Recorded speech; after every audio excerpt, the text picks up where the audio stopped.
To Dr. Pradip Jamnadas, Cardiology.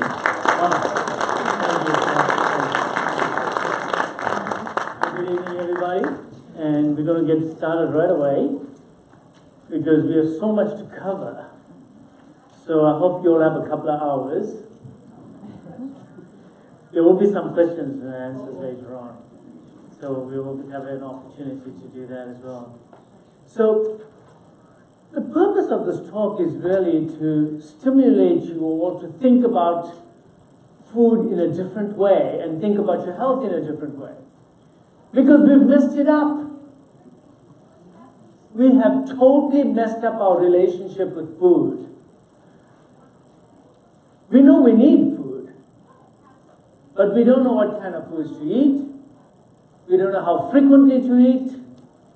We don't know how much to eat. We don't know when to eat, what time of the day to eat. We don't know what to do after eating. And it's got us up in a fine mess.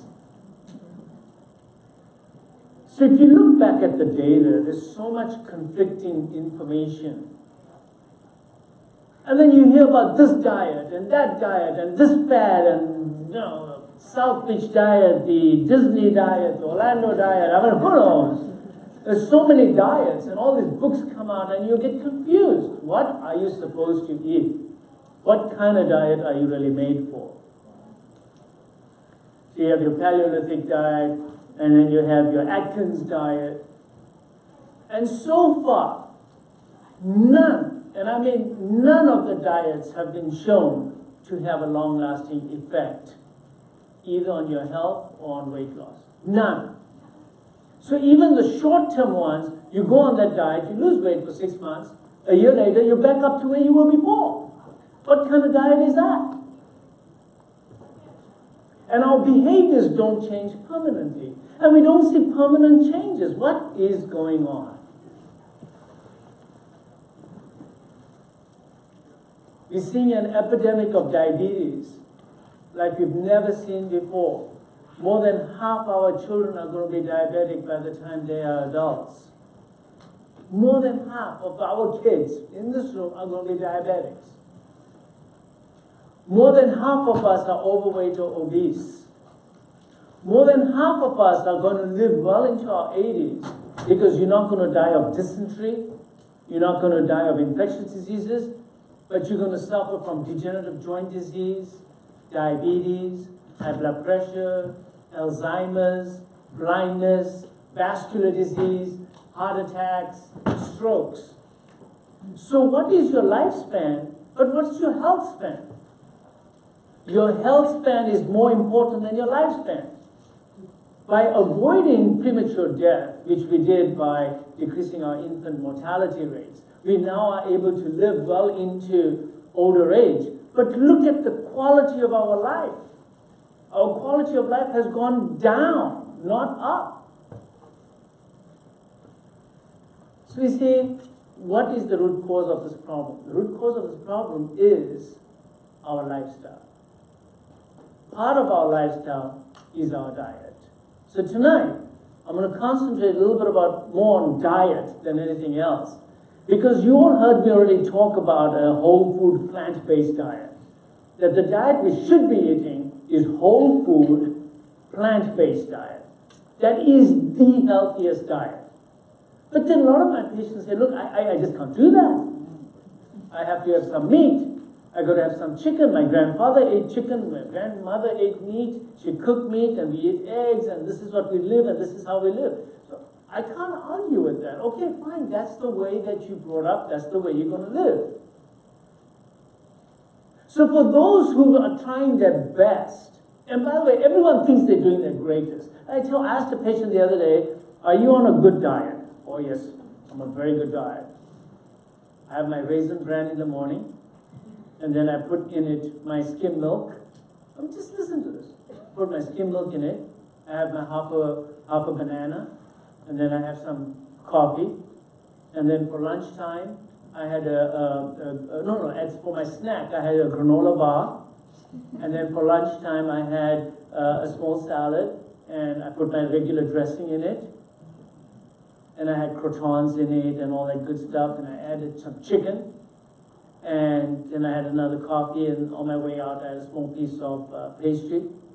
And then for dinner, I had macaroni and lots of cheese on it and all that good stuff. I had a lot of vegetables with it also. And then I had a very, very, very small dessert. I mean, I just had a couple of scoops of ice cream and I was done with that.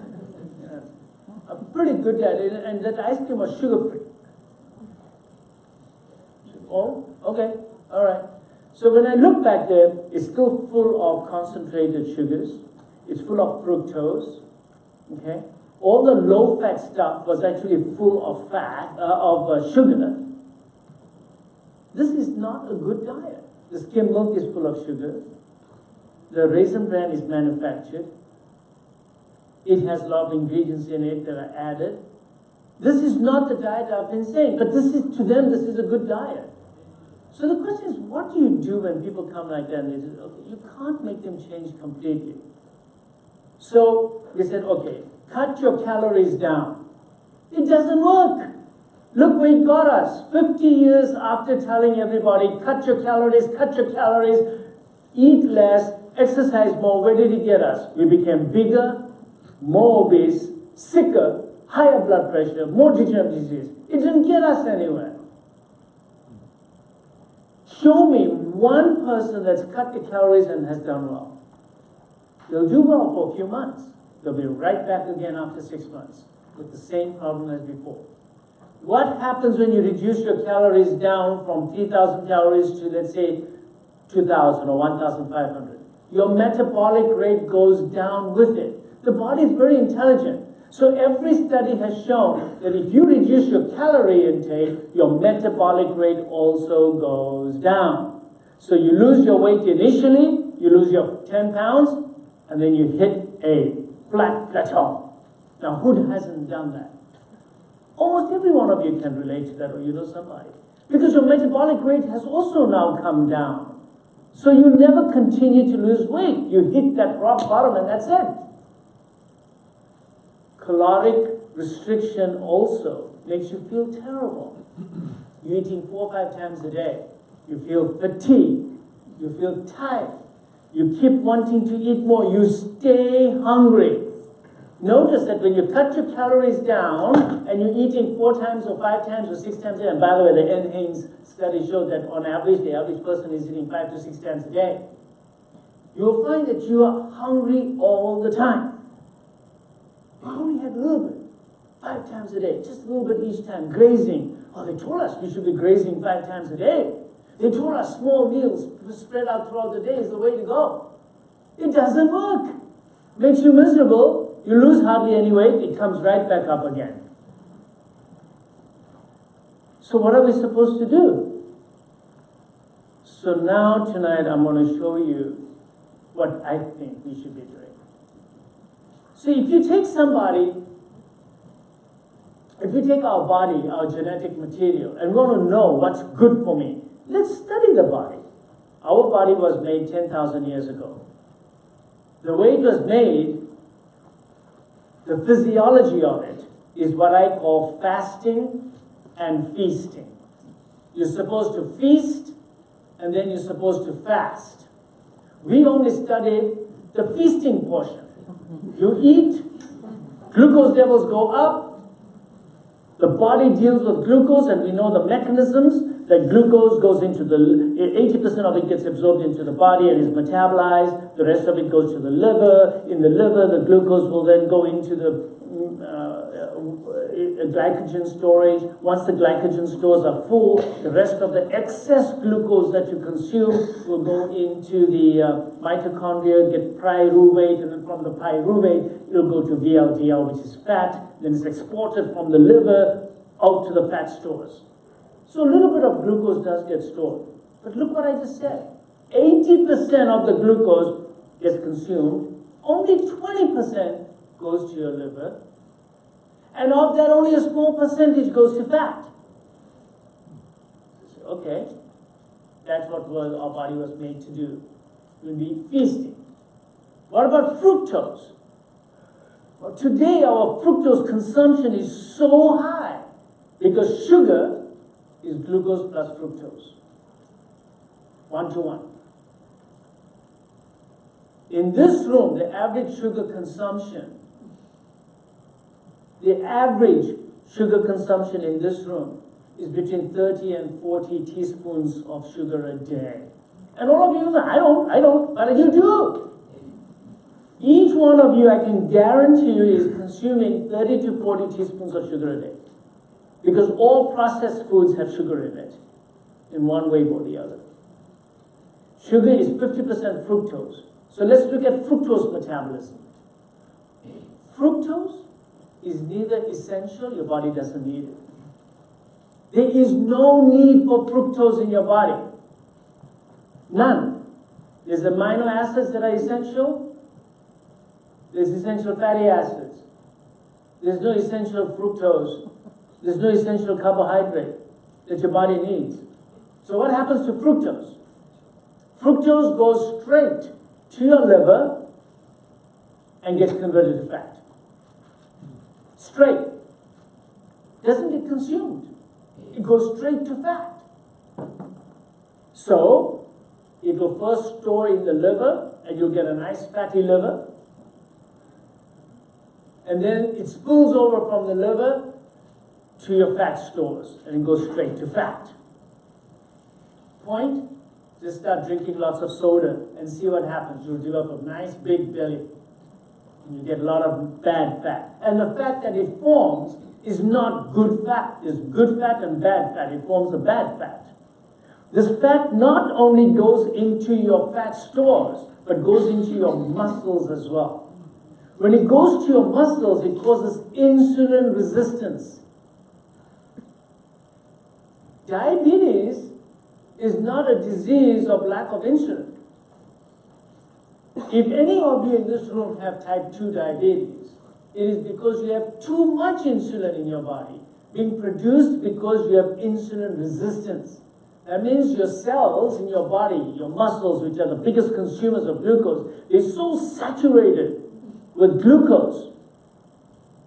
The receptors cannot take more glucose in, so you get insulin resistance.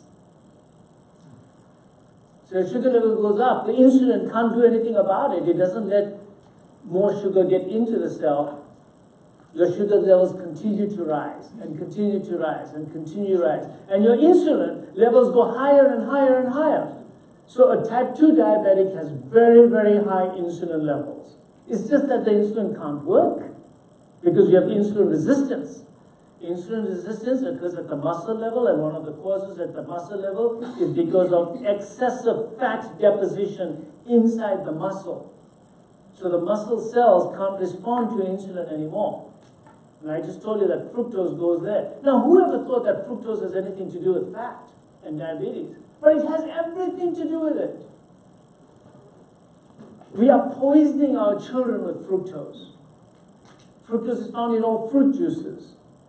Nature does not have fruit juices. You have a glass of apple juice, that's having 4 apples at one time. Are you insane? Why would you go out and eat 4 apples at one time? Absolutely not. But we're doing it every day and we're making our kids do it. High fructose corn syrup is found in just about everything because it's cheap. It's cheaper than regular sugar. So it's found in everything that you can find, but they'll say, oh no, sugar is just a sugar. The science has clearly shown that kids who consume juices have what we call a fatty liver, and if you do an MRI on them, clearly their liver is dysfunctional, and these kids, high percentage of them will go on to develop what we call NASH, which is non-alcoholic steatic hepatitis. It's terrible. So fructose, terrible thing to consume. So we talk about glucose with fructose. Fructose, by the way, takes the same pathway in metabolism in the body as alcohol does. So alcohol does the same thing. It's not essential to have alcohol, although for some it might be. But for metabolism, alcohol is not essential. So you drink alcohol, goes What happens to alcohol? Its metabolism is slightly different from glucose. Glucose is 100% metabolized in the liver. Alcohol is metabolized 10% in your brain. That's where you get the high. 10% in your muscles. That's where your muscles get a little wobbly and all that. And 80% in your liver. In the liver, it goes through the same pathways as fructose does and goes to VLDL and goes to fat. So you get non-alcoholic fatty liver, and you have a nice big fat belly because all the alcohol goes right in there and stores itself as fat. So next time you give your kid a fructose drink, you might as well give him alcohol. Except it's alcohol without the high. It's the same thing. This is serious. That we are actually giving our children a kid alcohol by giving them fructose drinks. That doesn't mean that if the kid goes and has an apple juice or orange juice once in a while, it's not going to kill the kid. But we're doing it every day, and we're sending them out with it. They give it for breakfast, then at 10 o'clock we give it again, and at lunchtime when they come back from school, they get it again. All day long, they're getting fructose. And this is causing obesity in children. Today we have the highest incidence of obesity in children we've ever had before. And the mothers will tell them, I'm not giving it fat. I'm not giving the kid fat. But they're not realizing it's the sugar that's making them fat. People don't think of sugar and fructose as causing fattening.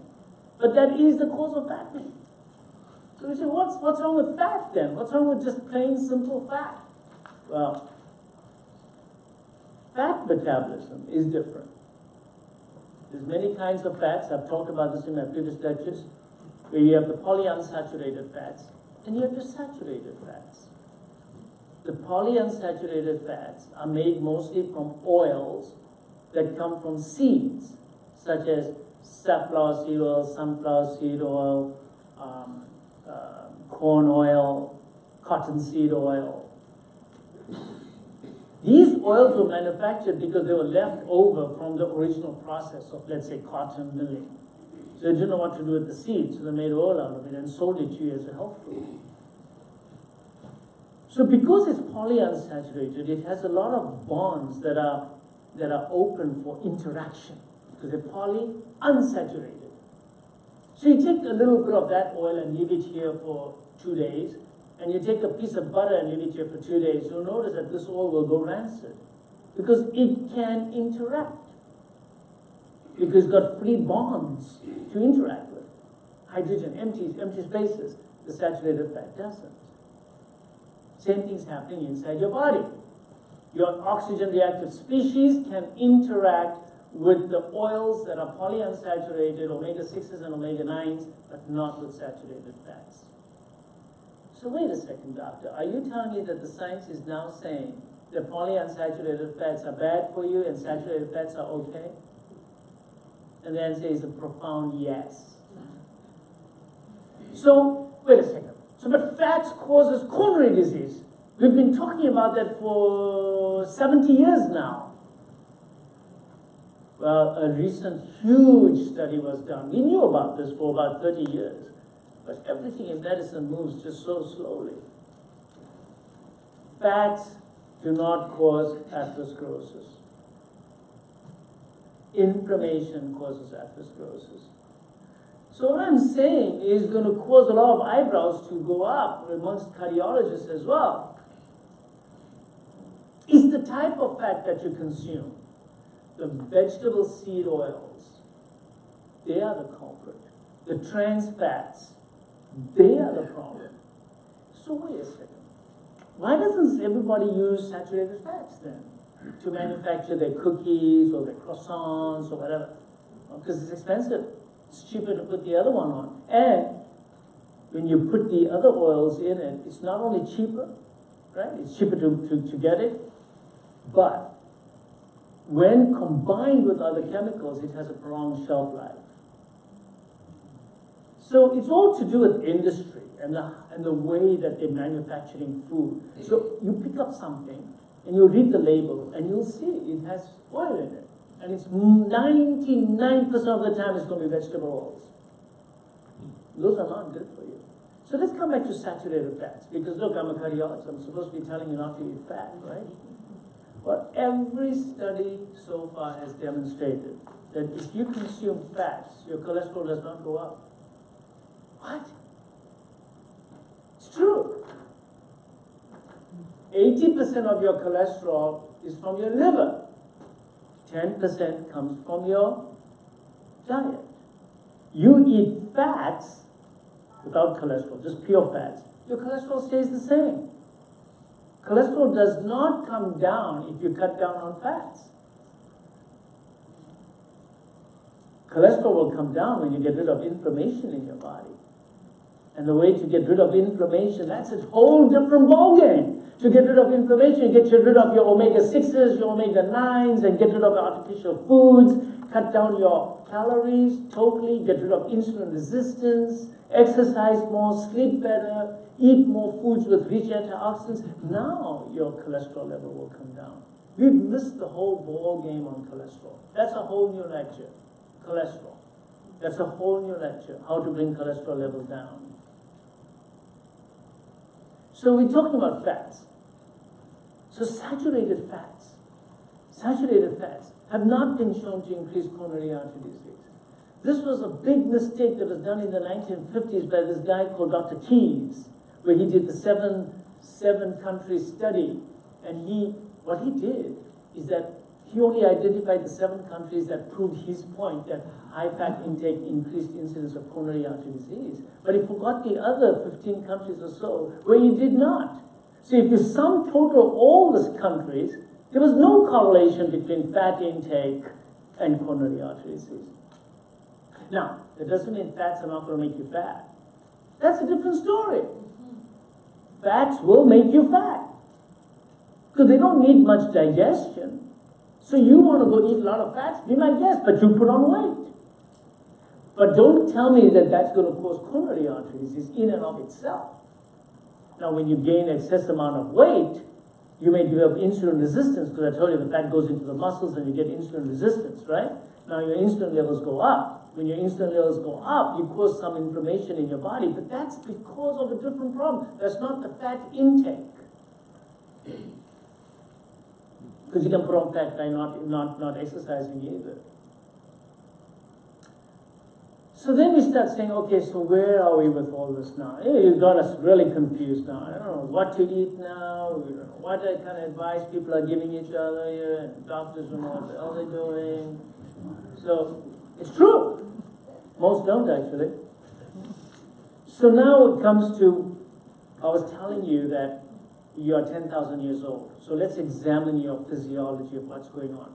We got it all wrong about what you should be eating and how you should, and all that stuff. So let's talk about how you should be eating. Maybe it's how we're eating that's wrong.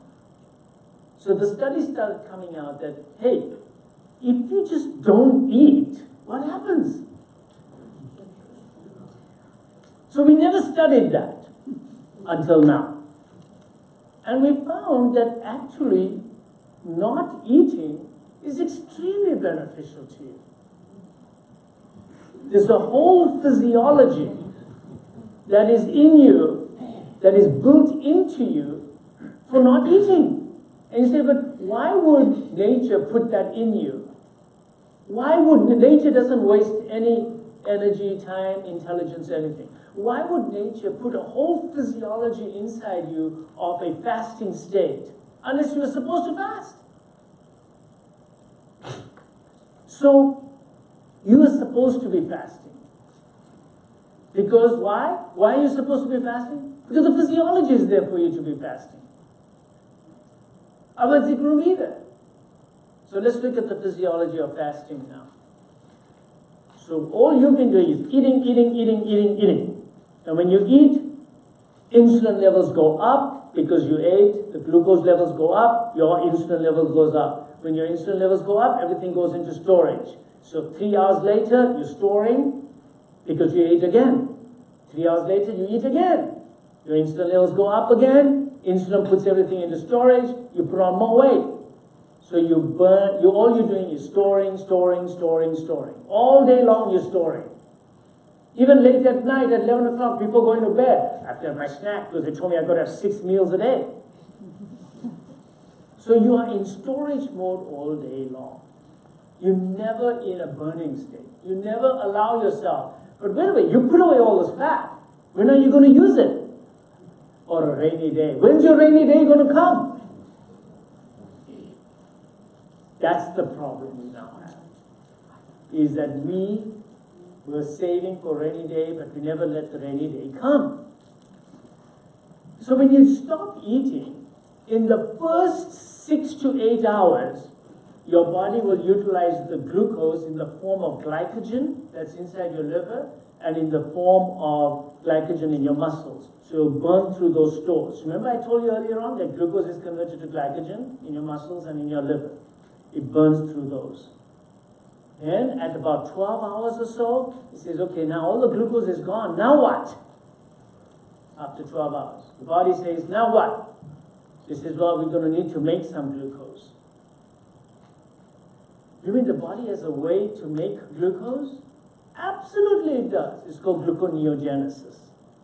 So in gluconeogenesis, the body makes glucose because that's the one thing the body will always know how to make, because there's no such thing as essential glucose that you have to take in.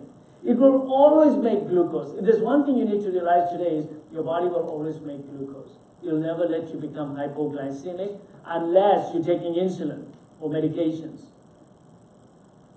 So I'm going to take you and I'm going to sort of fast you.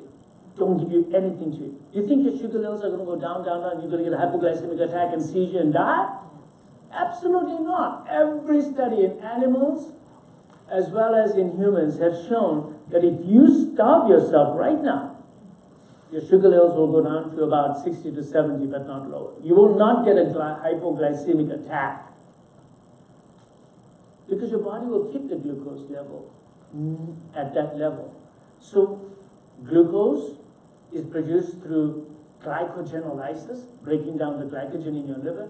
Then at about 12 hours, it starts doing gluconeogenesis.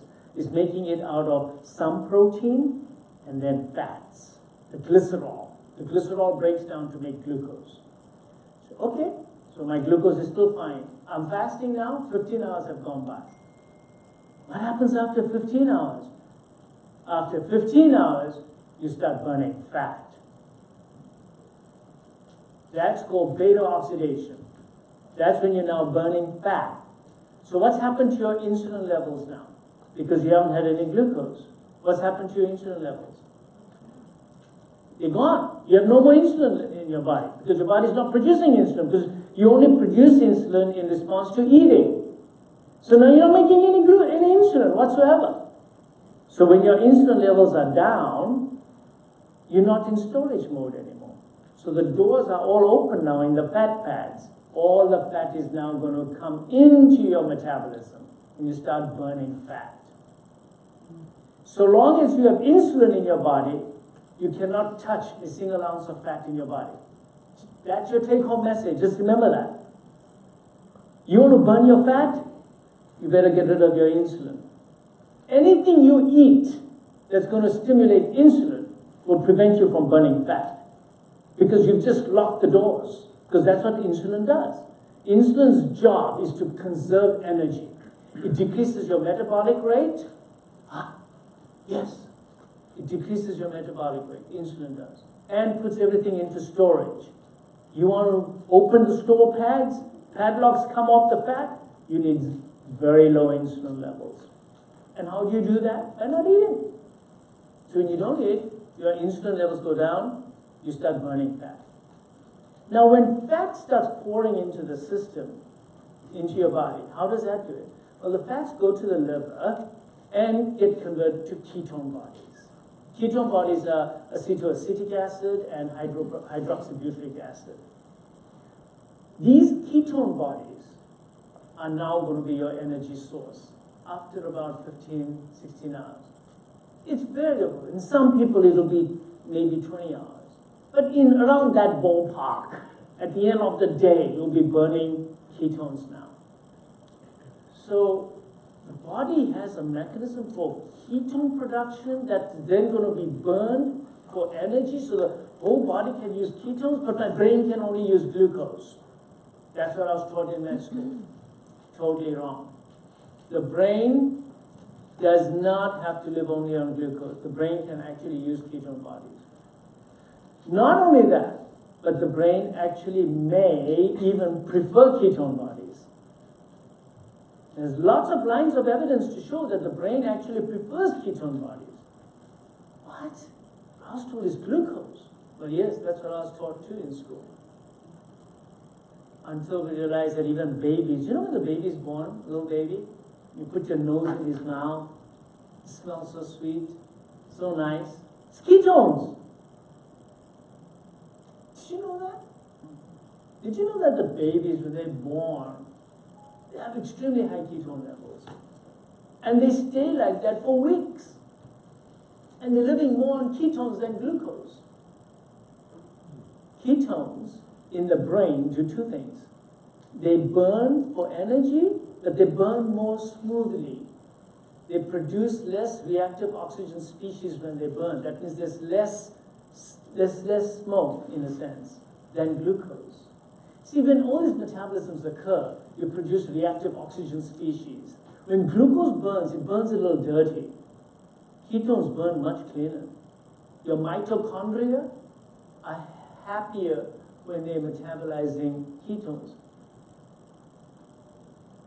You mean the body built this mechanism? Yes, it did. It has this mechanism in us. We just never knew about it. We never used it. We never thought about it. The second thing that ketone does is it produces a thing called brain-derived neurotropic factor. That means it makes new brain cells grow when you have ketones in your brain. What? New brain cells? Yes. The data is now full of it. There's so many articles, there's over 2,000 articles now showing that brain-derived neurotropic factor increases when you're fasting. So for the first time, we show that you can actually rejuvenate your brain. You can actually grow new cells in your brain. Brain cells, and that's why maybe kids and newborns particularly, they have a lot of brain-derived neurotropic factor because the brain is growing under the influence, under the conditions of ketogenesis. So ketogenesis makes your brain work very well. And for people who actually fast more than 3 days, on the third day they get a euphoria. The euphoria comes from ketogenesis. They feel wonderful, they feel great, they're not hungry anymore, they're on top of the world, they don't crave for any food, they feel wonderful on the third day. And I'll come to why they feel lousy on the first and second day. I'll come to that in a minute. Or if I don't, just remind me why you feel bad on the first and second day. So ketones, ketone bodies. What else does ketone bodies do? Ketone bodies increase your growth hormone levels. So after 24 hours, your growth hormone levels go up. That means you're going to repair better, you're going to grow more muscles. You don't break down protein. Remember I told you that if you have caloric restriction, you break down glycogen stores and you break down fat, but you also break down protein. Every person that does caloric restriction will lose muscle mass. After a fast, the lean protein levels, the muscle, actually stays the same. If there's any breakdown, it's very little breakdown. So when you exercise in ketogenesis, you put on more muscle than if you exercise when you're well fed. Because when you are in ketogenesis, you have growth hormone in your body. And these studies have been done, where they take somebody and fast them, then make them exercise on an empty stomach, they actually put on more muscles. So you say, why would this be? Why would ketogenesis make you smarter, bigger, stronger? Why? It's because you haven't had a kill. So you need to get out there, spot the rabbit, chase it down, kill it, and eat it. It's preparing you to go and do what your body is supposed to be doing. Do you understand what I'm saying? It's a whole new concept. We never worked this out. Because in nature, if you didn't eat for a day because you were unable to go and get your kill, if you didn't have this mechanism, you'd curl into your cave and die. But instead, nature built in this mechanism that no, you're actually going to get out there and get your kill and survive. It's a survival mechanism that's already built into your system. So, growth hormone levels actually increase when you are beyond that 18, 20-hour mark. Your growth hormone levels actually increase. What else happens? Because your insulin levels went down, you become insulin sensitive. Well, come on, that makes perfect sense. When a receptor is constantly bombarded by insulin, it becomes insulin resistant. Now your insulin levels went down. When you do then start eating, you have insulin sensitivity. The receptors start responding to you again. So what happens next? Insulin resistance goes away. Your sugar levels plummet. When you start eating again after 24 or 48 hours, insulin resistance gets better. What else happens when you're at above that mark, that 20-hour mark, is you bring in a new physiology called autophagy. Now, a couple of years ago, the medicine prize went to, the Nobel Prize, went to the guy who discovered autophagy. It's that important. None of us are doing autophagy unless we're fasting. So why would he get a Nobel Prize for something in fasting? Because it's that important. So what is autophagy? Autophagy is where the cells, under these circumstances and ketogenesis, the cells rejuvenate themselves by eating up the redundant organelles inside the cells and recycles them all. So it breaks down the proteins that are inside the cells that are redundant, old, the Golgi body, the cytoplasmic reticulum, the lysosomes, start engulfing these things and start recycling them. Even your mitochondria get recycled. And you stimulate the growth of new mitochondria. So your cells under this condition are rejuvenating. The senescent cells, the ones that are really old, they die. And their parts get recycled. So the body is rejuvenating itself, which you cannot get under normal circumstances. Under normal circumstances, we keep our senescent cells, we get older and older and older. So wait a second, so if that is the case, if we are rejuvenating ourselves, and if our cells are becoming better, and the cells that already have mitochondrial damage, DNA damage, if they are all being killed off and rejuvenated, is there decreased incidence of cancer in patients who fast? Well, the answer is a resounding yes. And the studies have already come out, not only in rats, but now we have studies in humans also, showing genetic materials improving. And in fact, there's this guy, he's up north, his name is Professor Siegfried. He says that if you don't want cancer of any kind, if you have a strong family history of cancer, you know what's his treatment for you? And this guy's a professor of oncology. He says that you should fast for 7 days, once a year. Drink only water for 7 days. And if you do that once a year, all your cancer cells in your body will be gone, and you do that. So he actually does it to his patients. Now remember, if you're undergoing chemotherapy and you're really sick, you're in the hospital, we usually put an IV in you, you may put an NG tube in somebody, or you give them a central line and you give them some TPN, right? We do that all the time. So all he did, he says, no, his patients are in the hospital, I'm just not going to feed them. They go better. Their response to chemotherapy was also better. Their survival was better. But what do? Patient comes into the hospital, he ate last night, feed him right away. We feed everybody all the time. And what do? We're not achieving too much when we're doing that. The data is now, and look, what do animals do when they get sick? Do they go out and eat? A dog gets sick, he doesn't eat. And then he gets better 2 days later. It's built into our mammalian physiology that when there's an illness, the body wants to go to a different physiology, a physiology of healing, and that physiology comes through not eating. Because eating is inflammatory, eating produces reactive oxygen species, eating increases your risk overall. Eating is dangerous already. Because when you eat, you're introducing your body to foreign substances, and your endothelial lining, or your lining of your stomach, intestines, job is to keep those molecules out and only selectively bring few in. Their job is to get in. So there's a constant war going on there. That takes a lot of energy and knowledge. So the fasting state seems to induce so many beneficial things that we're finding in the rats, yeast, Drosophila, the fly. Humans also, studies now clearly demonstrate we should be fasting and feasting, fasting and feasting. So how does that come down to us now? So wait a second. So what are we supposed to be doing? Stop eating? No, I'm not saying that you should stop eating. I think you should fast intermittently. Well, is there anything else we can do besides just fasting? And how long should we fast for?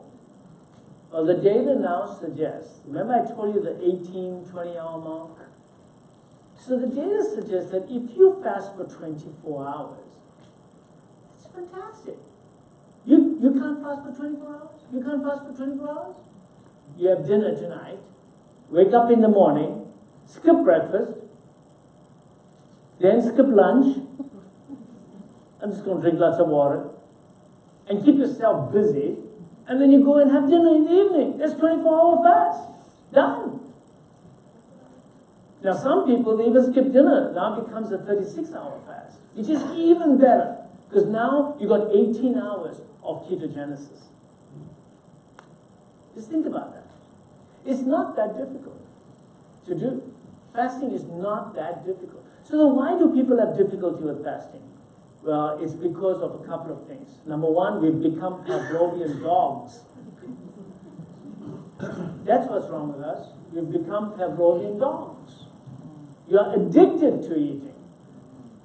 Because it's 1 o'clock, everyone's going to the cafeteria, I gotta go to the cafe. It's time for me to eat. Oh, wait a second, are you hungry? No. But I have to go eat. Now, is that insanity or is that not insanity? I'm not hungry, but I have to go eat. If you're not hungry, then don't eat. But that's not what we train our kids to do either. You beat them up and say, eat. So that poor thing thinks that to be good, he just has to eat. I'm eating, I'm good. So, the second thing is that you're withdrawing from sugar. So what happens is 11 o'clock comes around, and now I gotta go eat, I need sugar. And you go and eat sugar and you feel better. Did your sugar level go down? No, it wasn't the sugar level went down. Why did you feel better with the sugar then? It's because sugar, why is sugar so popular? Why is sugar so, how come the food industry knows how to get you hooked onto some food? Put sugar in it. Done. Because sugar is one of the most addicting things in the world. It goes to the same part of the brain as heroin does. It goes to the pleasure center in your brain, and the dopamine receptors get stimulated right there. Same spot. So when you get that urge to go and eat, even though your sugar levels are 80, it's because you're withdrawing from sugar, because you've had a lifelong sugar addiction. And sugar goes to the same spot. MRI, functional studies, documented this over and over again. That part of the brain lights up every time you eat sugar. Sugar is almost like a narcotic. In fact, even with babies, if you're going to give them a heel prick, you rather just give them a little gummy with a little bit of sugar and put it in their mouth. And then they'll take the heel prick better, because it literally is a drug. So you're going through sugar withdrawal. So for the first few days, you go to sugar withdrawal. So you have a behavior withdrawal, and you have a sugar withdrawal. Now, are you smart enough to overcome these two things? Of course you are. You can do it. You can overcome your psychological addiction to the timing, and you can overcome your addiction to the sugar. Now, wait a second. So what's going to happen? I'm going through my shakes. I'm going to drink lots of water. Yeah, you're going to suffer if you're a sugar addict. But guess what? After 48-hour fast, when patients do go back and eat, and they were sugar addicts, they're no longer addicted to sugar. It's just like the alcoholic. If you take an alcoholic, you don't say, oh yeah, just cut back a little bit on your alcohol, you know? No, you totally cut it out. And after 3 days, he doesn't have the urge anymore, it's gone. Once he's finished the withdrawal, we see this in the hospital all the time, right? You put them on the banana drip. After the banana drip is over and he's out of the ICU 6 days, 7 days later, he's no longer asking for his scotch. He's done. Unless someone reintroduces it again, and now he entrains his addiction all over again. So when you do this 2 to 3 day fast, who is that for? That's for people, if you think you're addicted to sugar, and you just can't do without sugar, then you really need to do the 3 day water fast. If you think you're a sugar addict or a behavioral addict person, I just can't, I have to go eat, then you should do a 3 day fast. And during those 3 days, the first day is terrible, second day maybe bad or maybe a little bit worse, but on the third day of a water fast, on the third day you'll be on cloud 9. You'll feel so empowered and so energetic, and the brain-derived growth factors will be so high, your insulin resistance will be so low, you'll feel amazing on the third day. The question is, are you willing to do this? Are you willing to do this? Because, from what I told you, is that after the third day, or even the second day, your body has permanently changed. Wait, you mean to say that a fast changes me for the next 2-3 weeks also, and 4 weeks, maybe even longer? Yes. Your genetic expression changes, your epigenetics changes, your histone dehydrogenases all changes. You're expressing a whole new set of genes. These genes are survival genes. So you not only benefit physiologically during the fast, but you get the rewards after that as well. There's one reward I need to tell you, is that when you refeed yourself, after a 3 day fast, for example, when you refeed yourself, you get a flood of stem cells being released from your bone marrow into your body on refeeding. There's nothing that I know of that mobilizes stem cells faster than that. So the body is really telling you that if you have such a reward mechanism built into your fasting physiology, why is it there? Because you're supposed to use it. But we don't use it. Because we've all been bamboozled into the lifestyle that we have right now. Because industry wants you to buy the food and consume it as often as possible. So I think that it's time for us to take our health back. So even if you only eat once a day to start off with, it's great, because I told you between 18 and 24 hours, you're going to see all the benefits of ketogenesis. So to start off with, you got to look at this and say, okay, I'm going to work it into my lifestyle. I've tried everything. I tried all those diets. Now what? Find a fasting program that's going to fit into your lifestyle. So whether you're a night shift worker, day shift worker, depends on what. So you're a family person, you have to have dinner with your family every night. Well, don't skip that meal. Make it work into your regimen. So maybe you'll skip breakfast, and maybe you'll skip lunch, but you'll have dinner every night with your family. So you still get your 24-hour breaks. Or if you're a shift worker, or whatever it is. But you can work this out, and you need to work this out. There's a few more things I need to say about feeding. When you eat at 6 in the morning, it's totally different than eating at 12 o'clock. The same amount, the same calories, everything. The body handles it differently. What is that? That's called the circadian cycle. So the body has cycles in everything.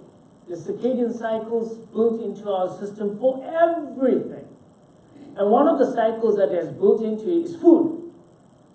Food and how your body is going to handle the food. So the physiology is already programmed in that between 4 o'clock and 8 o'clock, you are actually become insulin resistant.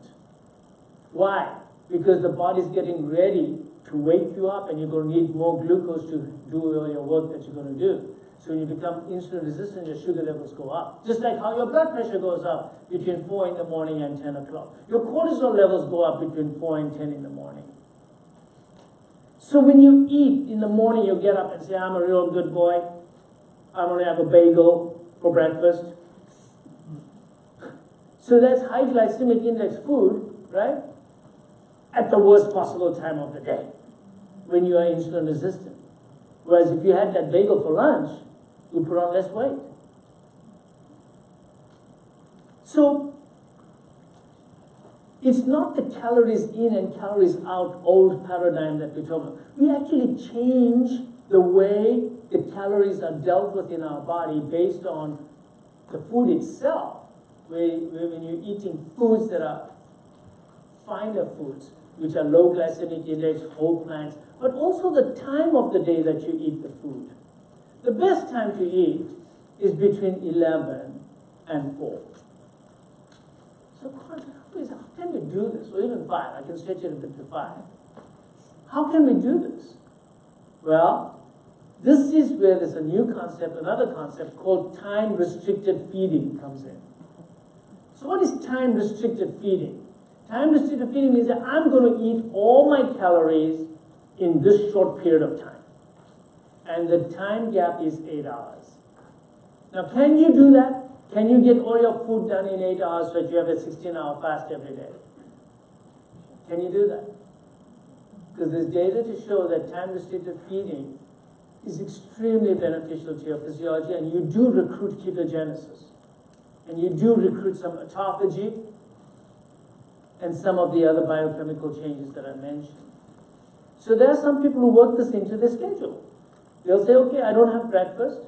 I have a very late lunch at 2 o'clock, and then I have dinner at 7 o'clock with my family, or 8 o'clock in the evening. So it's a late lunch, and then a dinner. Other people have a breakfast and lunch, and they skip dinner. So there's so many permutations here. So long as you have a gap, as long as you are fasting. Now the other thing I want to tell you is that in the animal studies, they showed that when they do eat, and they're fasting in between, the body forgives you for what you ate. So that's a very interesting concept as well. That means that the nature knew that you're going to eat some garbage. Because you're running around there, there's an old carcass there, someone else, and there's no refrigeration in those days, so you ate that and junk in it, right?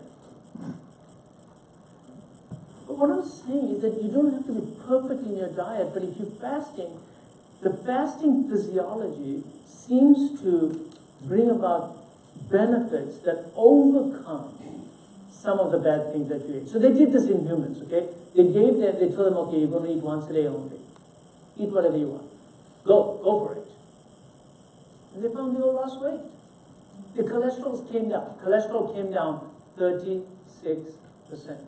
Triglycerides came down 31%. Weight came down. Blood pressure came down. Insulin resistance got better. So he ate only once a day, but he ate kind of junk food. He went out and had whatever. But only once a day. So what I'm saying is that now, there are many factors that go into that. But the point is that he didn't have a stellar diet. But the physiology of fasting gave him so much benefit. So there was a Scotsman in the 70s. He weighed like 700 pounds. So he didn't eat for a year. He just drank water for 1 year. And nothing happened to him. He just lost weight. He felt good. 1 year. This is the record. It's in the literature, you should look it up. Yet, in the Minnesota study that was done at the end of the World War II, they took some volunteer men, because they wanted to find out what happens inside the concentration camps where people couldn't eat and drink. So they said, okay, let's do a study. So after the World War was over, they took some volunteer guys and they sequestrated them and they gave them caloric restriction. And they did that for 90 days. You couldn't do that today.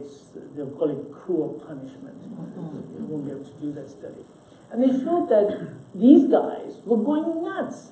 They were almost ready to kill each other. They were hoarding food. They were psychotic, and they became weak. Their temperatures went down. They had no muscle strength. Totally different. Because all they had is caloric restriction. So they were still eating 3 times a day, but each time only very little. So eating very little, the physiology was totally different from the no-calorie diet completely. Totally different physiology. Amazing stuff. I just couldn't believe this thing. There's another study done, which also these days we won't be able to be doing. They took males and they fasted them completely for 20 days. Just give them water only. At the end of 20 days, they took half the men and they put them on an insulin drip to bring their sugar levels down. To what level? For all of you that are doctors and RNs here, you'll be shocked. They brought them down to a level of 20. Blood sugar? 20. Now remember, they had all been fasting for 20 days. So what physiology are they living under? Ketogenesis. The ketone levels are really, really high. Well, guess what happened to these guys when their sugar levels went down to 20? Nothing. They feel fine. They're talking, they're walking, they feel good. The sugar levels are only 20. They're on an insulin drip because they're living on ketones. And that was the study that showed that the brain really does not only work on glucose.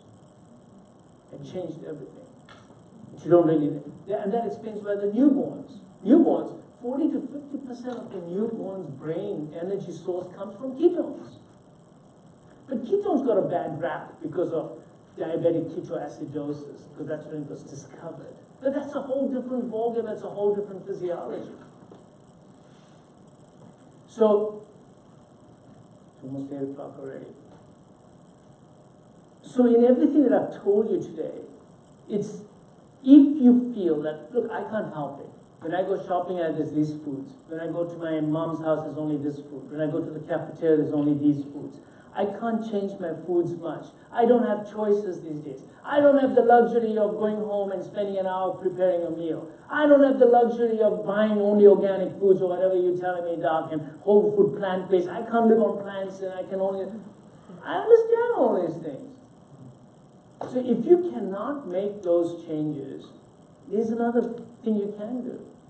It's just don't eat. And I think you can do it. Because you're supposed to do it. You're supposed to do it. You're supposed to not eat. Eating is pathological now. You just eat, you're not supposed to be eating. So the question is, do these people, okay, so you make them lose weight. And maybe their telomeres got a little bit longer, and maybe their blood pressures got better, their sugars came down, they're not on medications anymore. So all these good things happen, but they're going to die quickly because they're not eating. Absolutely not. In fact, the only thing in longevity studies that has been shown to make people actually live longer is precisely what I'm saying, fasting. So that has been in animals, humans, as well as yeast and bacteria. You get a batch of bacteria in a petri dish. You want to continue this line, this clone, as you say, and you want to use it over and over again in the lab. All you have to do is stress it. Don't feed it. Not feeding it is the biggest stress you can do. That lineage will survive longer. On average, Drosophila flies, all these bacteria, on average, live 30 to 50% longer. Mice live 50% longer when you restrict their foods. 50% longer. And they're more intelligent because you restricted it. so they become smarter. I mean, what's wrong with this? I think it's a win-win. Let's give it up. So the yeast as well. So I'm saying that this also gives you a survival benefit. The ancient cultures had fasting built into their lifestyle. It wasn't because there was food rationing at that time. I think they knew that those who were stressed out actually lived longer. They knew that. So, for example, in Hinduism, you're supposed to fast 2 days a month. That's the 11th day of the new moon every month. So only 2 days you fast, and you get all these benefits. 2 days a month. 2 days together? 2 days. No, the 11th day of each new moon. So it's 2 days a week, just spaced out. So, and almost every culture has some degree of this. When you fast also, you get rid of toxins from the body. When you sweat, all the toxins come out in your skin. When you fast, toxins are also released from your body. So whether you have mercury toxicity, selenium toxicity, lead toxicity, all those things get better when you are actually in a fasting state. Now, what else can bring about these physiological changes besides fasting? So fasting has been termed a hormetic procedure. Hormetic means hormesis, comes from hormesis. What is hormesis? Hormesis. You're going to hear a lot about this in the next 20 years. Hormesis is when an organism is put under stress, which then accrues survival benefit in physiology and longevity. So there are other hormetic factors. The biggest hormetic factor is simple caloric restriction, intermittent feeding only, or prolonged fasting. The second thing is heat. So if you take people who do saunas, hot soaks, hot saunas, steam baths for 15 to 20 minutes, the body's temperature goes up and you get this thing called heat shock protein that's produced in the body, which then brings about physiological changes in the body very similar to what I've just discussed about fasting. Another one is cold, extreme cold, but you don't really get cold. I mean, you really have to get whole body temperatures going down. That can also be a hormetic thing. And then there are foods, certain types of foods that bring about a hormetic response. You know, I always talk about turmeric, right? So I said, so turmeric, however you want to pronounce it. So turmeric has been touted as anti-inflammatory. Well, actually, it doesn't have any anti-inflammatory properties. None. But the patients get better. And the reason is, it actually stresses your cells so that the cells then turn on the genetic material of a thing called NRF2 and other genetic, other nuclear transcriptional genes that get turned on, which in turn produce antioxidants. So yes, you get antioxidants, but not directly from the turmeric. It's because the turmeric first produced a hormetic stress on your cells, which in turn turned on the body's own mechanisms to make your arthritis better by producing more antioxidants through reactive oxygen species engulfing. So how does it do that? Superoxide goes up, glutathione goes up. All these antioxidants are naturally produced. So you're using the body's own intelligence to bring about the changes that you want. See, the body is innately intelligent.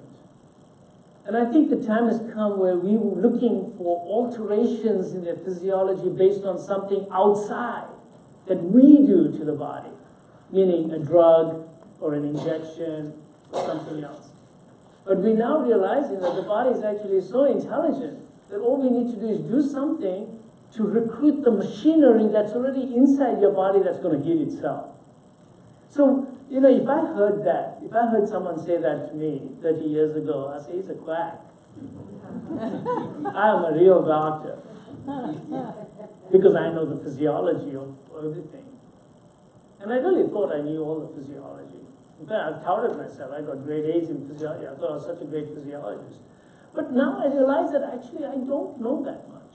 Because I know the physiology of certain things. Worst thing is, I knew more about the pathophysiology of illness rather than even health. So I never even was taught one class on nutrition, not even one class on nutrition in my entire medical school. So I wasn't taught what's the physiology to maintain health. I was taught the physiology of pathology. And now I'm learning the physiology of not only health, I already know pathology, but now how to change. Once you're ill or once you have a derangement, how to use the body's own intelligence to bring you back to homeostasis, to bring you back to being completely healthy. Again. So, I can talk about cortisol and ghrelin levels and leptin levels and all these things that also happen in time-restricted feeding, but that's beyond the scope of today's meeting. What I'd like to do is just tickle you with this idea today. That you should, if you don't want to eat, don't eat. And don't let anyone force you. Number 2, try it out. You won't die. Nothing bad will happen. The worst that's going to happen, you'll just get a little neurotic and a little irritated that day. Maybe you'll take it out on the dog or somebody. But try it. Be your own judge on how you feel after you've done it. Start slowly. Just skip a few meals here and there. Last week I didn't have lunch 3 times. 3 times. I had breakfast very early at about 6 in the morning. I skipped lunch 3 times last week. Just like that. And I never felt bad. I felt okay. And then I went home and I had dinner. That's it, 3 days. So just try things like that and see what happens to you. Don't be afraid to try this. Get out of this habit that you've been taught, because it never got us anywhere. Look where we are. And all of you are here today because you're all inquisitive. That's why you are here. So go out and try it out. And I hope that in addition to eating the right foods, I hope I've shed a little bit of light on some circadian patterns of when to eat. And I hope I've shed some light on intermittent fasting and even prolonged fasting.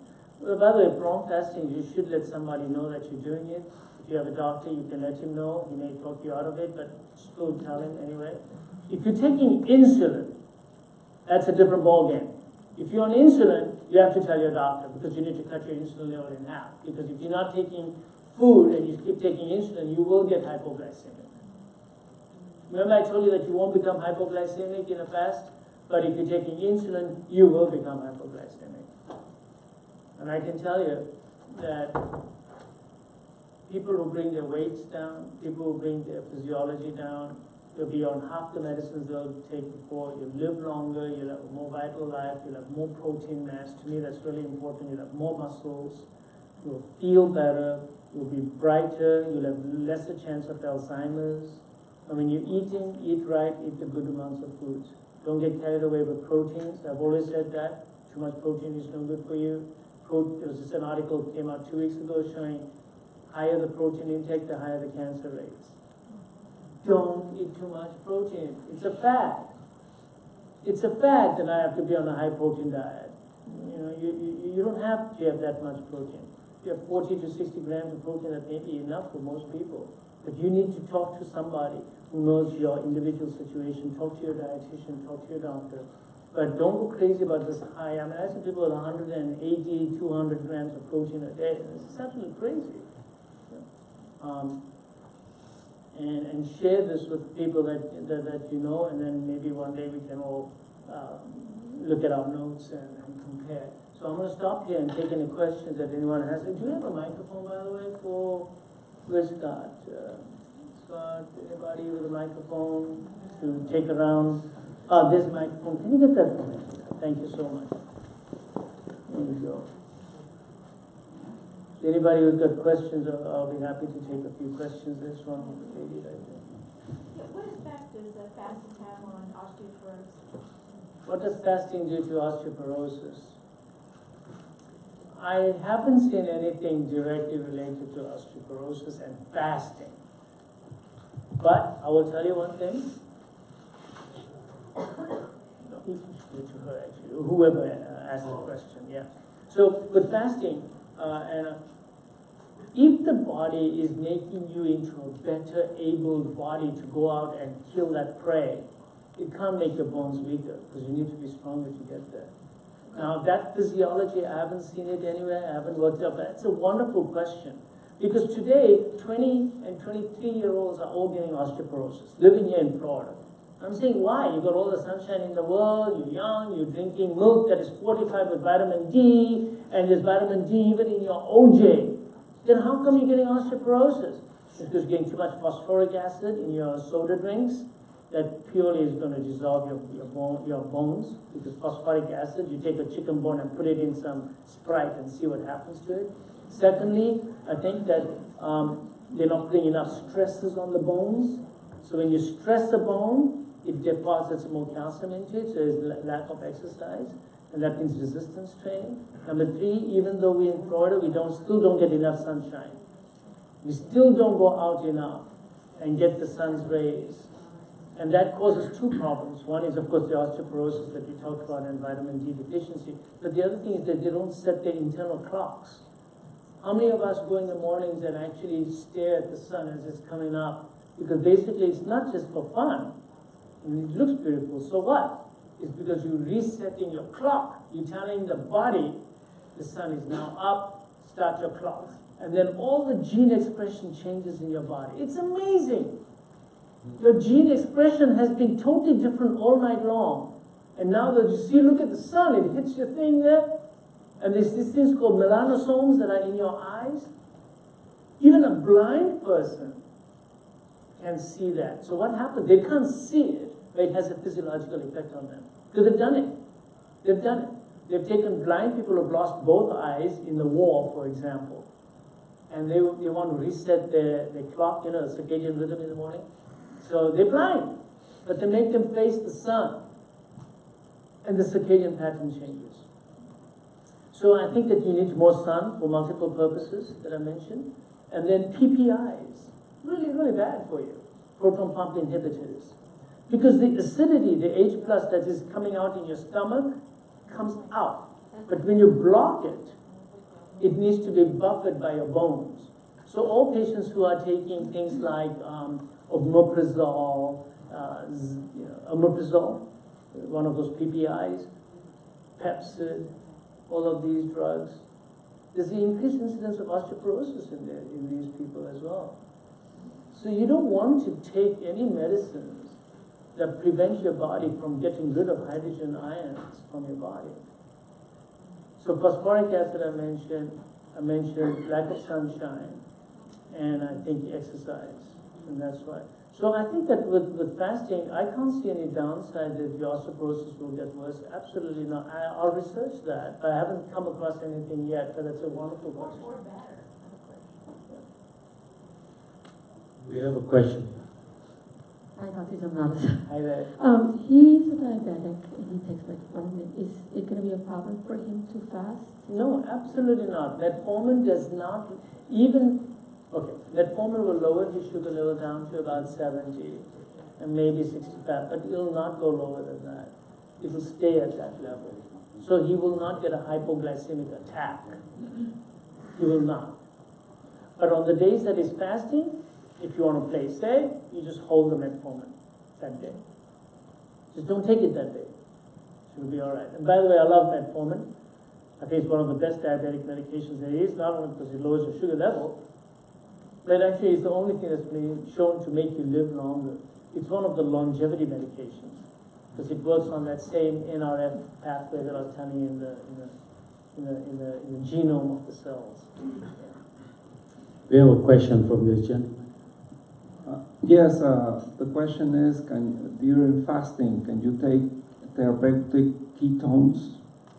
Great question. He's asking that can you take ketones on a fasting state? That question first came up when people were actually not fasting. I said, well, just give me ketones, I'll drink them all day. But what happens is that you can't have in the body a high ketone level and a high insulin level. Insulin has to be really, really low in order for ketones to do their job. So that is why in a non-fasted state, if you exogenously give somebody ketones, it doesn't work. Now, can you give someone ketones in a true fasting state? That study has been done. And the answer is yes, it does work. Very few people do it, but there is data to show that if you take acetoacetic acid, and some even give hydroxybutyric acid to truly fasting people, and have done it mostly in animals.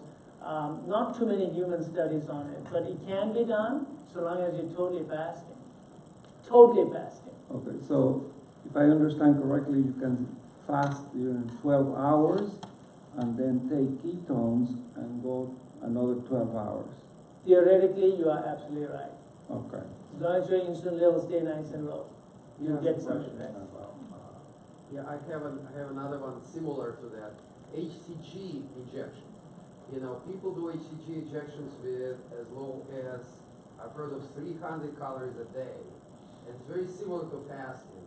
And they're not ingesting any fats or sugar while they're doing that, only mostly protein, usually twice a day. How does the basically, can you use it as an aid to fasting, or do you not need it? Great question. The question really is HCG, can you use that as an aid to fasting? I have not seen any data on, I'm not an expert on HCG. It's something that I never really got interested in because I felt that this is the better way to go, but I'll investigate that. But something you said there is very important. What you said was you take protein.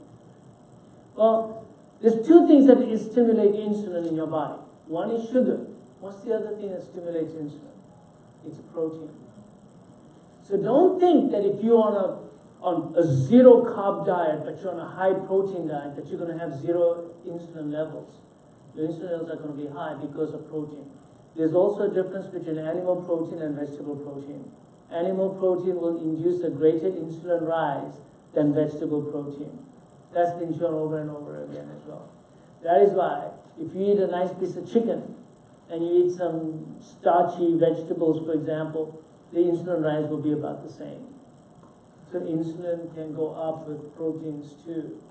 Again, I'm not too fond of high proteins. The more and more I read about high protein diets, the more I don't like them. Not for longevity purposes. Remember that the A-beta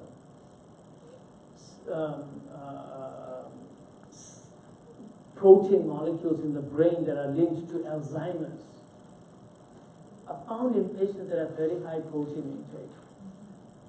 So high protein intake directly has been shown to relate to Alzheimer's disease. Overall cancer rates go up. Osteoporosis, your question, young lady, is that also high protein diets cause osteoporosis? Because what happens is the protein creates H plus metabolism, and that H plus needs to be excreted into your urine. And in the meantime, it dissolves the calcium from your bones. And that's why patients who are on a high protein diet, they get increased calcium excretion in the urine. So if you're on a high protein diet, you need calcium, and extra vitamin D, because you're going to lose calcium in your urine. On a high protein diet, one of the early weight losses that you get is from that forced osmotic diuresis that you get. And that's calcium. You're losing a lot more calcium in your urine when you're on a high protein diet. So another reason not to be on a high protein diet. I think that protein, we need to be reasonable about the protein intake. We have a question from this lady. Yes, I have several. First, if I understood you right, if you fast, whether it be 12, 18, or 24 hours, when you eat, you can eat whatever you want, as much as you want? Is that what you said? I knew this question was going to pop up.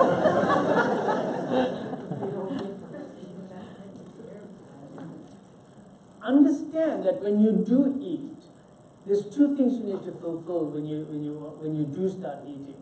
Number one, you want all the nutrients that you want in your body. Because remember now, if you look at all the micronutrients in our body, the average American is missing out like 50%, almost all of them.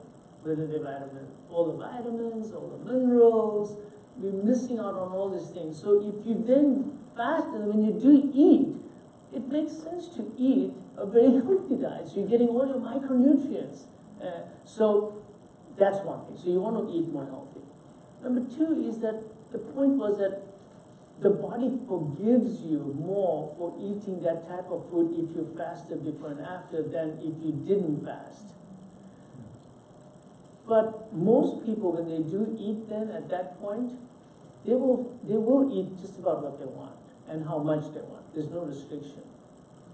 Now, why is that? Because you think that, oh, I didn't eat all day, so now when I sit down to eat, I give me the whole chicken. They don't do that.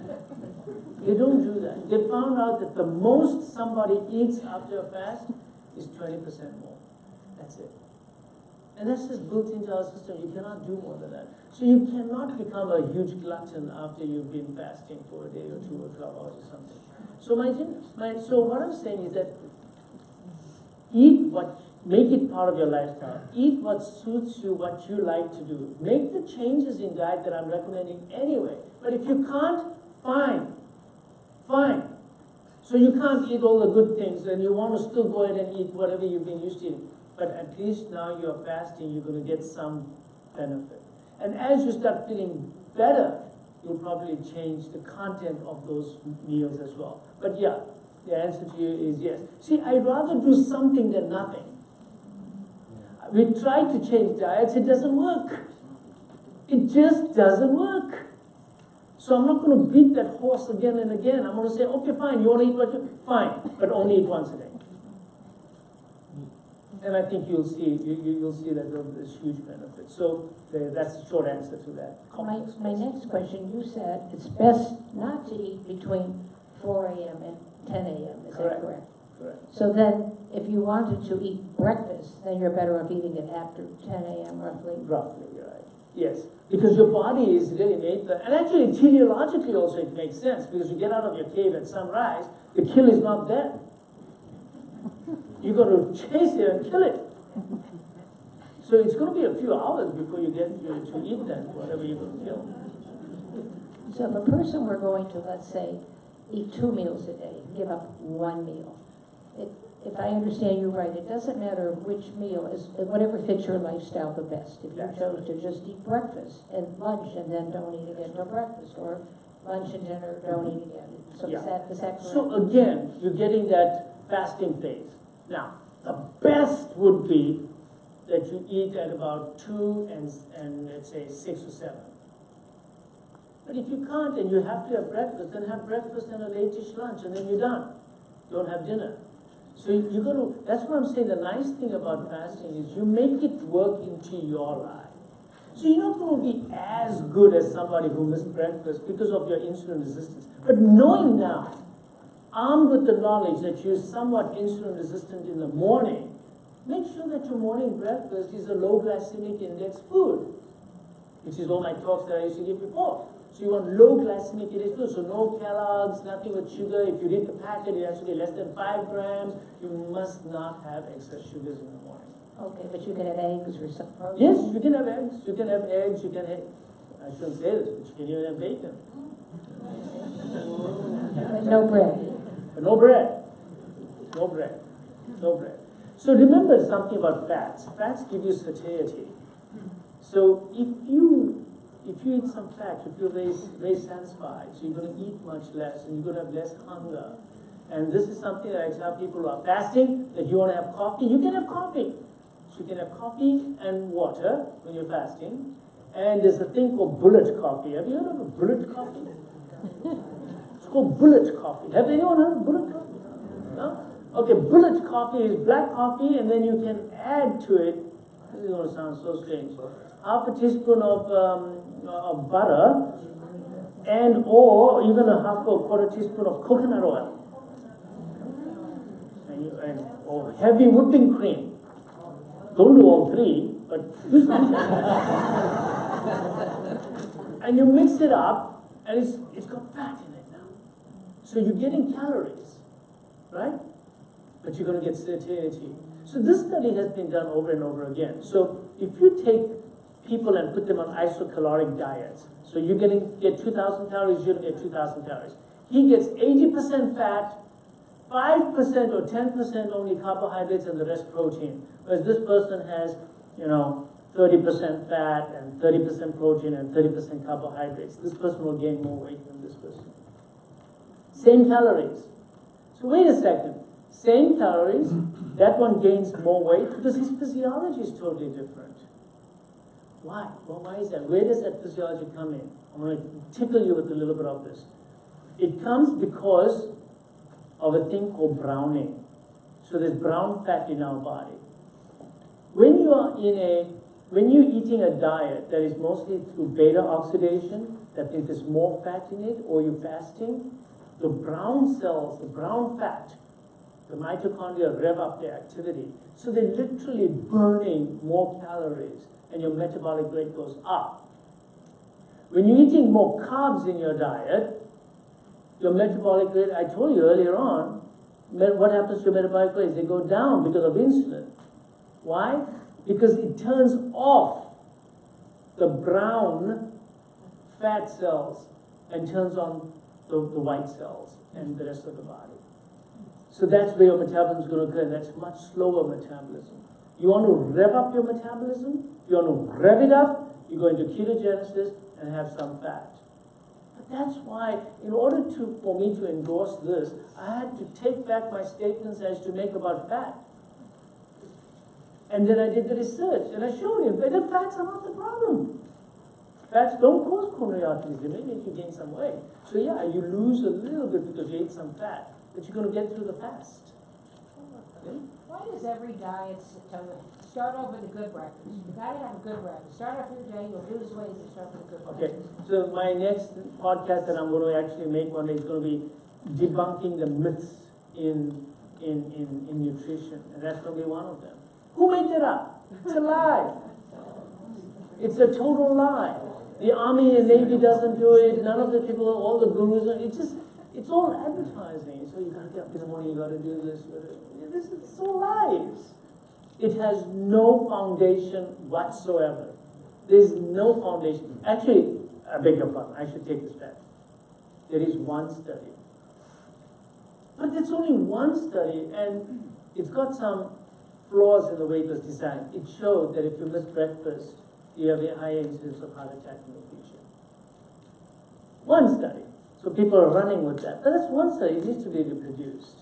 But other than that one study, there's no other study showing that missing breakfast is deleterious to the health. But there is one study that shows that missing breakfast is deleterious to your health. But what you're saying predates that study. It's a lie. You don't have to have breakfast. You don't want breakfast, don't have it. I just like to have breakfast because when I wake up in the morning, I am a little hungry. So I have breakfast, I have a very small breakfast. I'll tell you what I have for breakfast. Okay, what do I have for breakfast? What does Dr. J have for breakfast? I take a bowl and I put kefir in it. You know what's kefir? It's a probiotic. It's the only dairy product that I really take because it's got all the probiotics in it. And why do I choose a dairy product that with probiotics? Because that my probiotics get all the way down to my colon. Because if I just take the capsules, they die in my stomach because I have so much acid in my stomach. So I take that. I add about 10 blueberries. I add 5 prunes. And I take a tablespoon of ground flax seeds. And I put it in there and mix it all up, and that's my breakfast. Now that's such a power breakfast, gives me all my omega-3, gives me a ton of fiber in it because of the prunes, lots of potassium, lots of magnesium, and I'm getting my probiotics, I'm getting some protein in it, and that keeps me going in this lunch when I want to. On the days that I don't have that breakfast, I have to eat lunch. And then what lunch do I have to have? Because I'm famished. I go to the doctor's lounge, and it's full of garbage. So I'm stuck. And I have no choice, because I have to finish rounds. Where? I'm going to go out? Go to Winter Park? I don't have time to go to Winter Park. So that's why I have a decent breakfast in the morning. It's not a big breakfast. Is plain kefir or sugary? Plain. Plain is always good. It's all low fat. Yeah, it's all low fat stuff. So I do like probiotics. So I'm going to tell you a little bit before you all leave about. We have a question. I just want to say something about the probiotics, because the other thing I want you all to understand, that a new concept, that you are all a symbiotic organism between you and your bacteria. There's more bacterial DNA in your body than your own DNA. I don't know who's you and who's the bacteria. I think you're all bunches of bacteria. So the bacteria in your gut deliver, that we know of, almost 50% of the micronutrients into your blood come from your gut. So your gut bacteria have to live on food, and the food that they live on is fiber. And the fiber that they consume has to come from various sources, because some bacteria like this type of fiber, some bacteria like this type of fiber. Because some people just say, I'm just going to take Metamucil, I'll get all my fiber in it. No, that's one type of fiber. You want a variety of vegetable fibers for the variety of bacteria in your gut. The second thing is that the bacteria in your gut are of a wide variety, but guess what? If you eat sugar, this type grows. If you eat meat, that type of bacteria grows. If you eat cruciferous vegetables, a certain type of bacteria grows. You see what I'm saying? That is why you need to change your diet to a diet that grows the best bacteria. Which diet grows the best bacteria in your gut? Cruciferous vegetables. If there's one golden food on earth, it's cruciferous vegetables. And if you hate cruciferous vegetables, go and buy cruciferous extracts. Because they contain a thing called sulforaphane. But actually they don't contain sulforaphane. They contain glucoraphanin. And glucoraphanin is converted by muramidase into sulforaphane. And sulforaphane is anti-cancer, blood pressures go down, vasodilation, cholesterol levels get better. I mean, a ton of good things that happen with sulforaphanes. So eating cruciferous vegetables that are high in sulforaphanes. So the bacteria in your gut, they are not there all the time. Some of them have a half-life of only 3 or 4 hours. So again, based on your circadian pattern, they have found there's a certain bacteria flourish in the morning, certain in the afternoon, certain in the evening. It's amazing, it's too complicated. And we're just beginning to investigate that perhaps we should be eating at certain times of the day because those bacteria are there. That data is not out yet, but don't be surprised if one day I come and say to you, well, actually the best time to eat is this time, because that's when the bacteria, because they have their own circadian pattern as well.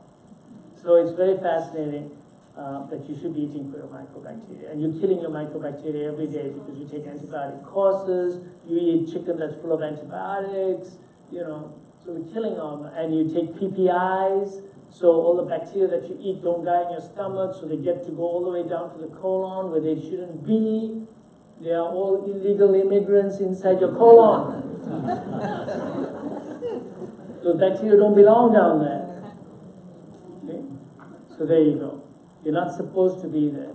You're supposed to die in the stomach. Those bacteria are not supposed to get down there. So there's so many people who have intestinal dysbiosis, and they have leaky gut syndrome, and that causes low-grade inflammation. That's a whole new talk, and that's what's causing degenerative joint disease, atherosclerosis, high blood pressure, and diabetes. It's this low-grade inflammation that could be coming from the gut. That's it. So take care of your guts. That's what I'm saying, that if you do intermittent fasting, it fixes your gut flora too. So what happens when you're fasting? Your gut flora get a chance to replenish themselves and equilibrate themselves to the ideal ratio of all the different bacteria in your gut. You're giving it a chance when you're fasting. But if you're eating all the time, you're promoting the growth of only certain types of bacteria all the time. You never get the body a chance to grow its own bacteria the way it should, according to its own wisdom. And remember also, I think that a lot of this has to do with how you populate your gut from the time that you go through the maternal birth canal and exposure in the first few weeks of your life. And all this also determines, there's so much data on this also, to show that your gut flora determines what your future health is going to be based on your exposure in the first few weeks or months. It's fascinating stuff. That's a different topic. If we're brave enough to jump into the 2 to 3 days of fasting, how often should we do that during the year or month? Great question. If you're going to do a 2 to 3 day fast, how often should you do that fast? Depends on how much weight you need to lose. So if you have a lot of weight to lose, you should probably do it at least once or twice a month, at least. At least twice a month. So it depends on your needs. Am I doing this just to be a healthier person and I want to live longer and I want to be brighter, or am I doing this because I want to lose weight? See, if your goal is just to lose weight, then you want to be as ketogenic as possible for the longest period of time.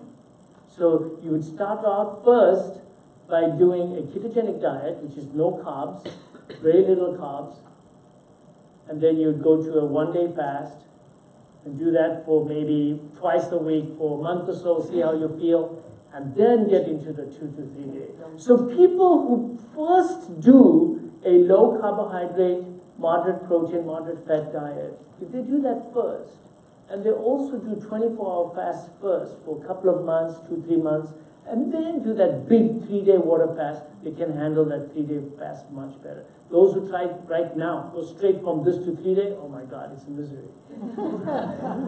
They won't do well. They'll go postal, let's put it. My other question was about protein, and you said we don't need as much as we think, and yet several of the people I'm trying to feed in my family have had doctors tell them after blood tests that they don't have enough protein when that's mainly what they eat. Absolutely the wrong way, wrong food. Look, I have yet to see someone with kwashiorkor in this country, which is true protein deficiency. Number two is that, unfortunately, most physicians don't have enough training in nutrition in this country. Number three is that patients who are sick, they're in a catabolic state. So their albumin levels are going to be low, their body's protein levels are going to be low. And you can throw as much protein as you want on those patients. As long as they're in the catabolic state, their albumin levels and protein levels will not budge. They may budge a little bit, but not that much. But the load of protein in their body that they're taking in orally, it may be superfluous or even harm them, what I said earlier on. So I think you've got to be a little careful about that. If they truly have a protein-losing enteropathy, or they have nephrotic syndrome, where they're losing albumin, losing protein in their urine or in their stools, or they're having chronic diarrhea, or they have intestinal absorption problems such as chronic celiac disease, I think that some patients that may benefit from a high-protein diet. But you need to be selective. But that's not what we're talking about here. Here we're talking about just every time they can say I'm on a high-protein diet. That's my issue with protein. Just a second, sir. We have a question.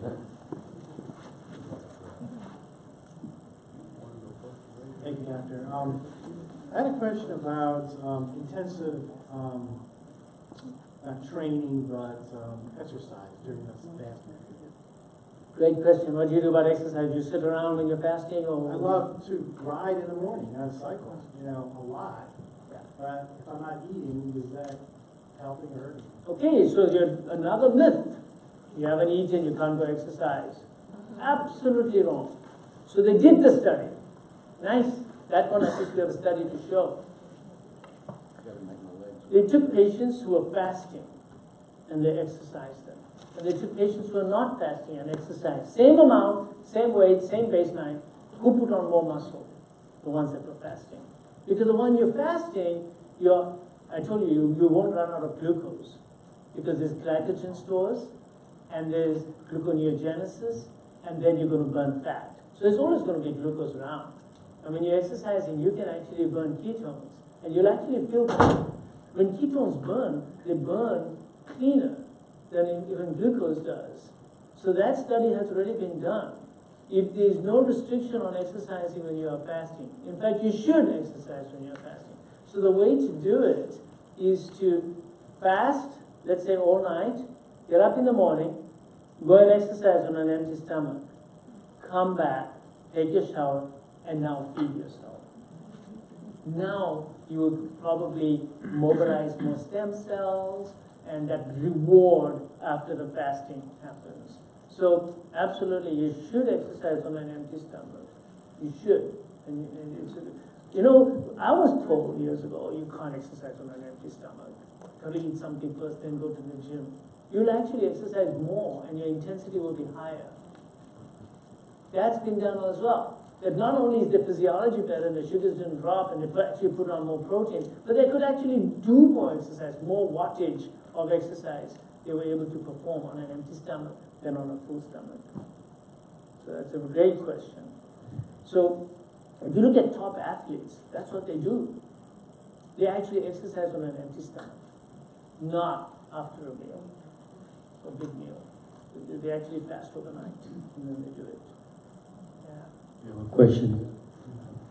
Dr. J, if you're taking Synthroid, should you stop taking it if you want to have the diet and the fasting?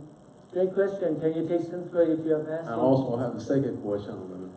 The second question is, you talked about the liver, could you go over the benefits of fasting on the liver and how you can get your liver healthier by fasting?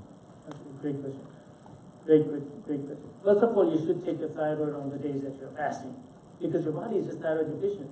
So you should take your thyroid on that day. There's no problem with doing that at all. The second part is the benefits to the liver from fasting. When you eat, the biggest stress that you're causing to which organ is your liver. Because everything that you're going to eat pretty much is going to go by the portal vein into your liver. And the liver is metabolically extremely active. And the moment you start eating, all the hormones that kick in, including all the enteric hormones such as cholecystokinin and all the hormones that are secreted in your gut, and they turn on the genetic codes in your liver. Thousands of genes get turned on. So when you eat, your liver becomes extremely metabolically active and puts a lot of stress on the liver. Any metabolism that occurs in the liver is going to produce reactive oxygen species. That is why the liver suffers the most from bad diet. So when you eat a lot of sugars, you eat a lot of fructose, you drink a lot of alcohol, your liver suffers. So when you don't eat, what happens to the liver? Just the opposite. You don't get reactive oxygen species. Your liver actually improves its function. The liver gets a chance to detoxify itself of all the stuff that's in it. Liver fat goes down. You're burning away all that glycogen out of there. So you do an MRI before and after fasting, your MRI will be totally different of your liver because you're not having fat in it. The fatty infiltration goes down. So everything gets better. When you are fasting, your liver actually gets better and stronger. So anyone with chronic liver disease, you've got NASH, you've been told there's chronic things wrong with your fasting will help that liver, definitely. Definitely, must do it. Anyone with chronic liver disease, fasting is very helpful. Dr. J, I think your presentation was fabulous. There was some great information in it.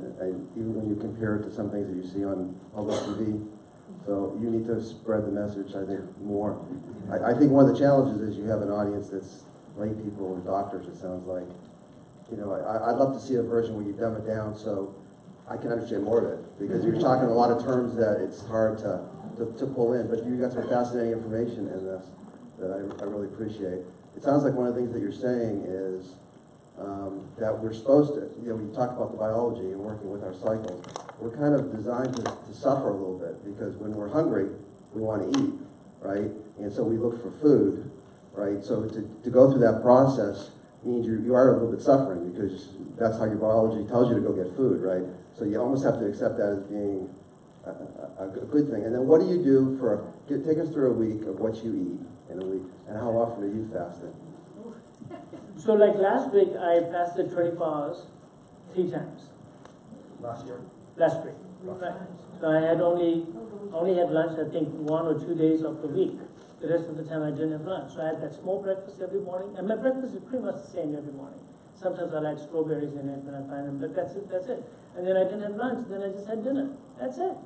And then on the weekends, it's more socializing, you know, so I'm with the families, and then I'll have some lunch, and I'll have the, so salads, I love salads.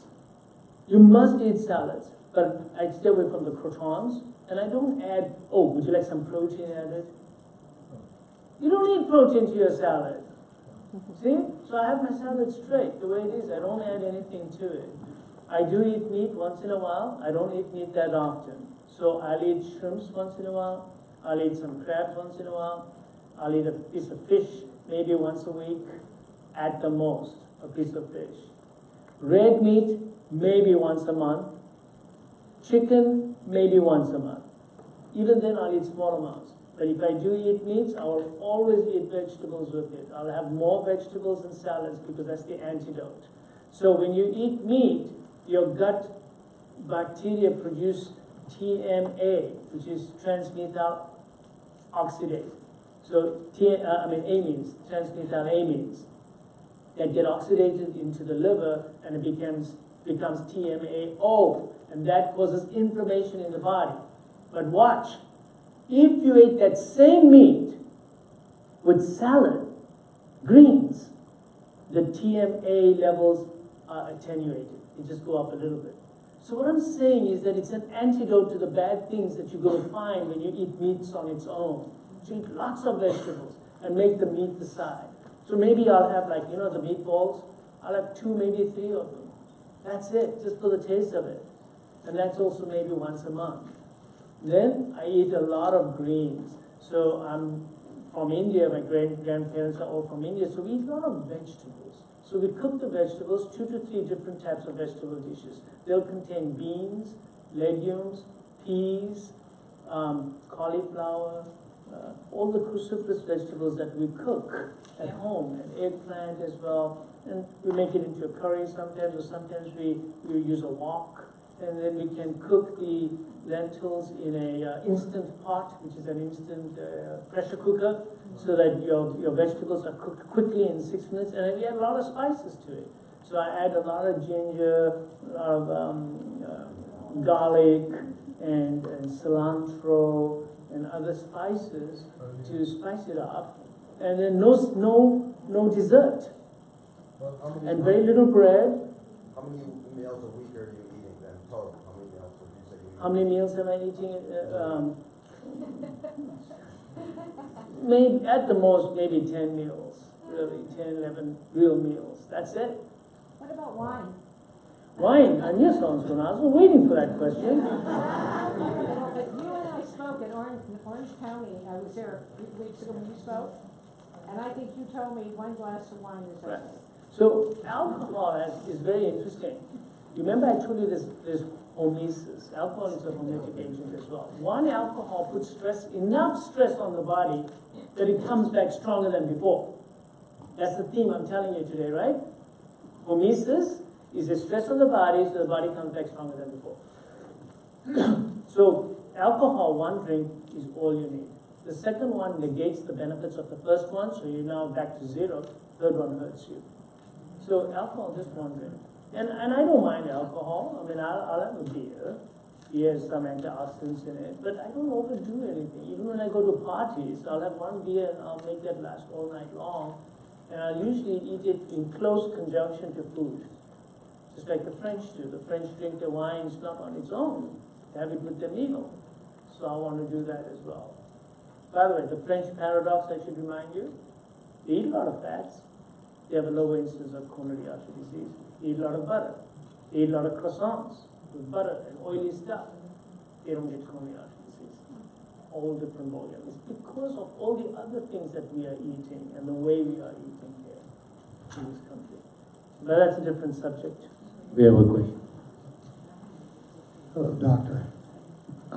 I have multiple sclerosis, and I use glatiramer acetate on a daily injection. How would the fasting affect me?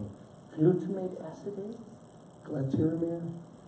It's Glatopa. There's several different versions of it. Is that prescription or is that what you just do because No, that's prescription. That's prescription. You see, I'm not an MS expert, so I got to take a equipped on that, so I'm not too sure. But I will tell you one thing about the brain.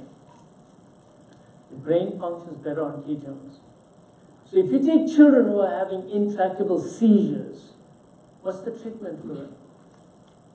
They put them on a ketogenic diet, the seizures go away. Autism.